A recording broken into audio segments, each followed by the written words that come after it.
கலைஞர் மாதிரி இந்திய எதிர்ப்பு போராட்டத்தில் கைது பண்ணி போராட்டம் பண்ணி ஜெயிலுக்கு போயிட்டு வந்தீங்களா? சரி, எங்க தலைவர் மாதிரி மிசா கொடுமையில 1 வருஷம் உள்ள இருந்து வந்தீங்களா? கட்சி ஆரம்பிச்சே 2 வருஷம் தான் ஆகுது. மாநில உரிமைகளுக்காக என்னைக்காவது குரல் கொடுத்திருக்கிறீங்களா? ஒன்றிய பாஜக அரசு ஏதாவது குரல் கொடுத்திருக்கிறீங்களா?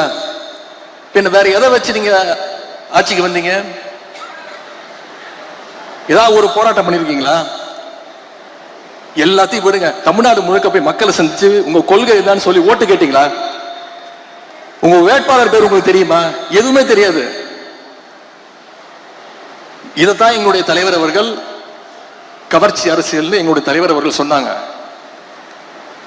அது மட்டும் இன்னொன்னு சொல்றாரு, அவர் வாயில நல்லா வந்துருமா?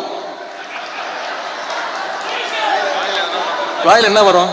நாட்டு மக்கள் வாயில நிறைய வரும். தமிழ்நாட்டு மக்கள் காத்துக்கிட்டு இருக்காங்க, இந்த முதலமைச்சர் வாயில ஏதாவது ஒரு நல்ல வார்த்தை வருமா அப்படின்னு, ஏதாவது ஒரு திட்டங்கள் வருமான்னு இன்னைக்கு காத்துக்கிட்டு இருக்காங்க. எந்த பிரச்சனையை கேட்டாலும் திமுக வெர்சஸ் தாவேகா, எதை பத்தி கேட்டாலும் திமுக செய்கின்ற சதி. இப்படிப்பட்ட ஒரு முதலமைச்சரை இன்னைக்கு தமிழ்நாட்டு மக்கள் தேர்ந்தெடுத்துட்டாங்க. தூரசக்தி, ஓரசக்தி, பாரசக்தின்னு எந்த பிரச்சனையை கேட்டாலும் திமுக வெர்சஸ் தாவேகா, எதை பத்தி கேட்டாலும் திமுக செய்கின்ற சதி.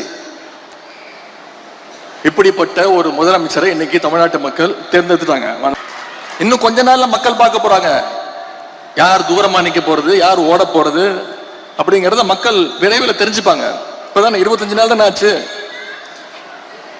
இன்னைக்கு ஒரு அரசு விழாவில், தமிழ்நாட்டு அரசு விழாவில் தமிழ்தாய் வாழ்த்து 3வது இடத்துக்கு போயிருச்சு. இத ஓரமா நின்று வேடிக்கை பார்த்தது யாரு? திருவள்ளுவருக்கு மீண்டும் காவி பெயிண்ட் அடிக்க ஆரம்பிச்சுட்டாங்க. இத பத்தி பேசுறதுக்கு வக்கு இல்லாம பயந்தாங்கோலியா இன்னைக்கு ஓரமா நின்று வேடிக்கை பார்த்துட்டு இருக்கிறது யாரு?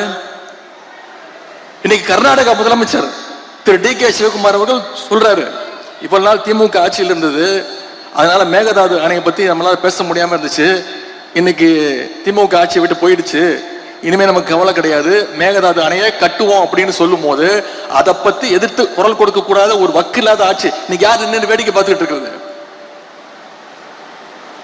இப்படி நாளுக்கு நாள் தமிழ்நாட்டில் தொடர்ந்து பாத்தீங்கன்னா இந்த 25 நாள் எவ்வளவு கொலைகள், கொள்ளைகள், பாலியல் பலாத்காரங்கள் தொடர்ந்து வந்துகிட்டு இருக்கு. குழந்தையிலிருந்து பாட்டி வரைக்கும் பாலியல் வன்கொடுமையால எல்லாரும் பாதிக்கப்பட்டு இருக்கிறாங்க. இதை பத்தி எல்லாம் பேசினா முதலமைச்சர்களுக்கு கோபம் வருது. என்ன தெரியுமா சொல்றாரு? 6 மாசம் சும்மா இருப்பேன்னு சொன்னீங்களே அப்படின்னு அழுகுறாருங்க. 6 மாசம் சும்மா இருப்பேன்னு சொன்னீங்கல்ல, இப்பெல்லாம் பேசலாமா அப்படின்னு புலம்புறாரு. நீங்க பொய் வாக்குறுதிகள் நிறைய கொடுத்தீங்க, அப்பவே சொன்னோம் இதெல்லாம் நிறைவேற்ற முடியாதுன்னு. அதை செயல்படுத்துவதற்கு தான் உங்களுக்கு 6 மாசம் டைம் அப்படின்னு எங்க தலைவர் சொன்னாரு. எவ்வளவு பொய் வாக்குறுதிகள்! நான் சட்டசபையில பேசினேன், நிச்சயம் உங்களால நீங்க கொடுத்திருக்கக்கூடிய வாக்குறுதிகளை நிறைவேற்ற முடியாது.